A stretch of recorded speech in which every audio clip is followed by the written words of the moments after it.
Okay, good morning students.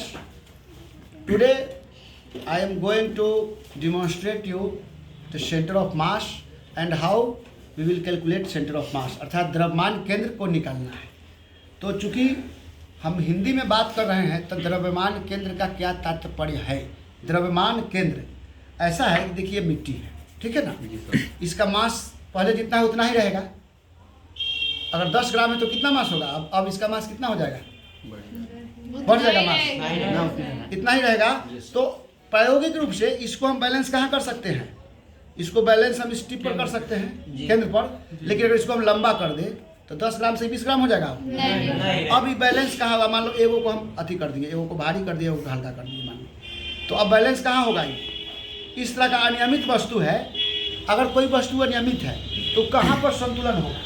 या द्रव्यमान केंद्र का नियम है कि किसी पिंड का वह केंद्र, किसी रिजिड बॉडी का, किसी दृढ़ पिंड का वह केंद्र, वह पॉइंट जहां पर अगर हम फोर्स लगाते हैं तो वह लीनियर मोशन करे। क्या करे, लीनियर मोशन। मैं इसका परिभाषा बता रहा हूं। यह एक सेंटर ऑफ एक सिस्टम है। This is a system consists of two equal masses, namely m1 and m2, and separated by some distance, namely say 20 centimetre.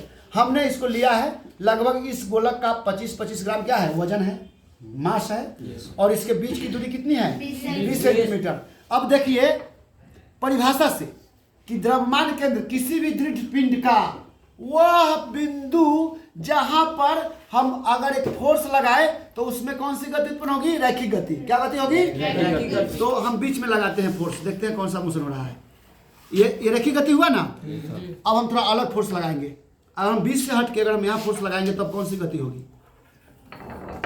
देखो रुको, सॉरी घूम गया, थोड़ा सा घुमा हो जाएगा। अगर यहाँ पर मान लो इसको हम फिक्स कर देते हैं, देखो ऐसे माटी, हाँ माटी। अब हम देख लीजिएगा, यहाँ पर फोर्स लगाएंगे तो ये क्या हो जाएगा, घूम गया, रैखिक गति हुई नहीं हुई। अगर यहाँ पर हम फोर्स लगाते हैं यहाँ पर तो रैखिक गति नहीं ना हुई, एक घुमाव घूर्णन हो गया।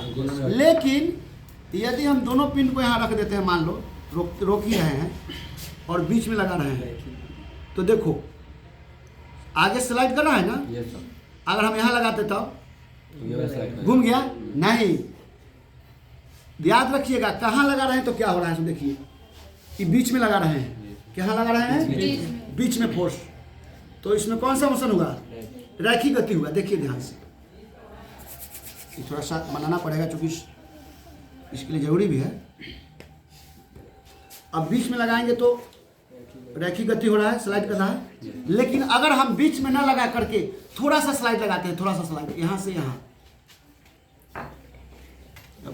यहाँ से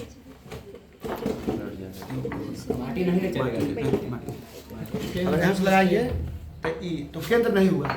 दूसरे शब्दों में द्रव्यमान केंद्र वह केंद्र है जहां पर वस्तु पूर्णतया संतुलन में होता है। क्या होता है, संतुलन में। यह इसका द्रव्यमान केंद्र है। अब हम इसका द्रव्यमान केंद्र बदल देते हैं। देख लीजिए, हम कुछ नहीं करेंगे, उस पर एक वस्तु का मास क्या कर देंगे, हम बढ़ा देंगे। इसको टोपी पहना दे, क्या हुआ, बैलेंस बिगड़ा ना। तो मास का संतुलन अब हमको अगर इस पर अब इसको हम बैलेंस करने के लिए हमें क्या करना पड़ेगा, थोड़ा सा हमें क्या करना पड़ेगा, टोपी जो है। अब संतुलन हुआ। देखिए ये हमको लगता है 5 और 15 का खेला हो सकता है, और धीरे धीरे हम और बढ़ाएंगे और मिट्टी को अगर हम हल्का कर देंगे तो गिर जाएगा। तो द्रव्यमान केंद्र वह केंद्र है जहां पर वस्तु संतुलन में रहता है, गुरुत्वीय संतुलन में। किसमें रहता है, संतुलन में, गुरुत्व के अधीन है। ये भी mg1 एंड mg2 कहाँ लग रहा है। चूंकि एक्सेलरेशन हर यहाँ पर g का मान 9.8 है, यहाँ क्या होगा, इतना ही ना होगा। g का मान लगभग 1/8 मीटर में नहीं बदलता है, ठीक है ना। तो m1g, इसका फोर्स नीचे कितना होगा, m1g, इसका फोर्स m2g। तो both forces are acting but in equal opposite direction.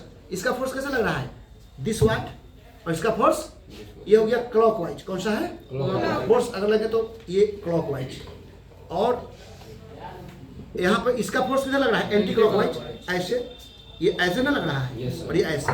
तो इक्वल एंड अपोजिट फोर्स क्या कर रहा है, बैलेंस कर रहा है। क्या कर रहा है, two equal and opposite forces balance the system and that system is said to be in mechanical equilibrium.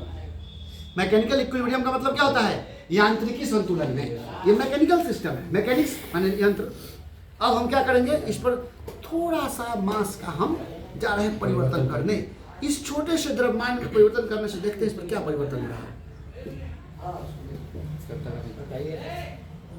ये जा रहा है, टोपी लगाना होगा। अभी थोड़ा सा, चूंकि ये हिलता है लेकिन कहाँ नहीं हिल रहा है, लंबा चौड़ा इसका ये है, समझा, ये लंबा चौड़ा है इसी। इसके लिए हमको मेंटेन करने के लिए इसका गैप ज़्यादा है फलक्रम का।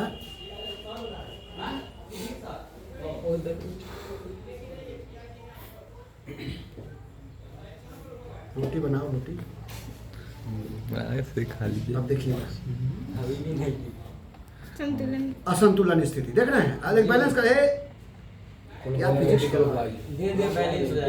दो इक्वल एंड अपोजिट फोर्सेस।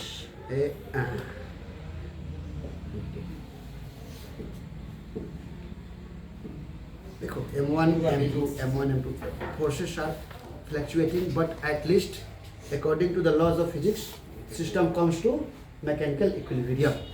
किस सिस्टम में आ गया, मैकेनिकल इक्विलिब्रियम में। तो हम द्रव्यमान के लिए क्या समझे, किसी पिंड का वह बिंदु जहां पर वस्तु क्या होता है, संतुलन होता है। अब हम ये तो नियमित है ना, वो अनियमित वस्तु लाते हैं, वो किसको ऑफ करो।